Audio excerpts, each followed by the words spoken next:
এটা আমার কাজের ঘর। Hello friends, good morning. কেমন আছো সবাই? আমার পেজে বা চ্যানেলে সবাইকে অনেক অনেক স্বাগত। চলে এসেছি নতুন একটা ব্লগ নিয়ে। এখন ঘড়িতে বাজে 10টা আর আমি ব্লগটা শুরু করে দিয়েছি। আমি তোমাদেরকে কখনোই দেখাইনি আমি কি কাজ করি। আমার একটা নিজস্ব ব্যবসা আছে, খুব বড় নয়, ছোট ব্যবসা। তো সেই ব্যবসাটা হচ্ছে ফটো ল্যামিনেশনের ব্যবসা। আগে আমি এই ব্যবসার নিজে কাজ করতাম, কিন্তু এখন কাজ কমিয়ে দিয়েছি। যেহেতু ছেলের মাধ্যমিক পরীক্ষা, আমি যদি নিচে কাজ করতে আসি ছেলে পড়াশোনা করবে না, তার জন্য আমি কাজটা এখন করি না।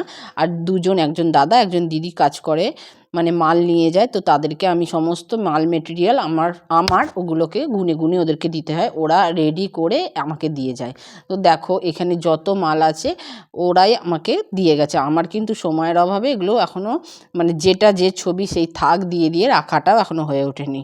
তো চলো একে দিয়ে। আর কদিন ধরেই আমাদের ছাদেই রান্না হচ্ছে। কেন বলো তো?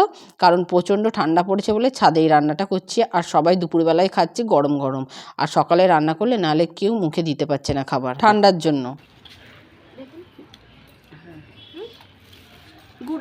Good afternoon guys. কি করব, যা ঘর ঠান্ডা, ছাদেই খাচ্ছি, ছাদেই ছুটছি, ছাদেই বসছি, ছাদেই রান্না করছি, ছাদেই মাজছি, ছাদেই ঘষছি, সব করছি। আবার বান্নাও হচ্ছি ছাদে।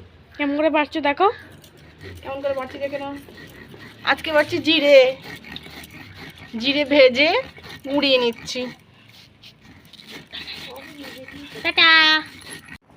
আজকে আমাদের মেনু হচ্ছে দুপুরের সবজি দিয়ে বড়ি দিয়ে ঝোল, পেঁয়াজ কলি ভাজা, বেগুন ভাজা, ভাত, আর এখানে মূলো শাক ভাজা আর ডিম ভাজা। বাড়ির ছেলেরা সকালে রান্না হয়েছে, খেয়ে ডিউটি বেরিয়ে গেছে। এটা শুধু মেয়েদের জন্য আর বাপি মায়েদের জন্য।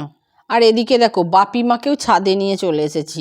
বলেছি ছাদে এসো, গরম গরম খাবার খাবে। সকালের ঠান্ডা খাবার ওনারাও খেতে পারছে না, আর ওনারা থাকে নিচে, ওপরে আসতে অসুবিধা হয়। তাও বলেছি যা হোক করে এসো, ছাদে খেয়ে নেবে। ছাদে একটু রোদও পোহানো হয়ে যাবে তোমাদের। তাই স্নান করে চলে এসছে। আমার শাশুড়ি মা নিরামিষ খায় আর বাপি আঁশ খায়।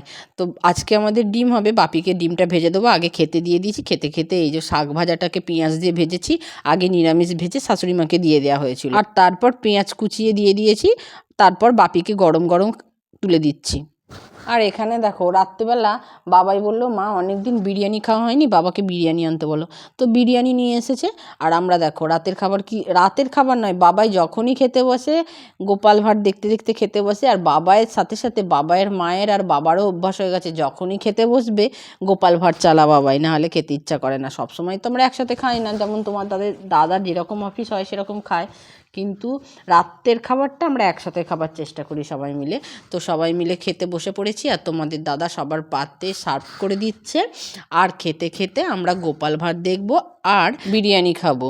চলো খেয়ে নিই। ভিডিওটা আজকের মতো এই পর্যন্তই। সবাই ভালো থেকো, সুস্থ থেকো, নিজের খেয়াল রেখো। আর যদি ভালো লাগে একটা লাইক করে দিও। টাটা।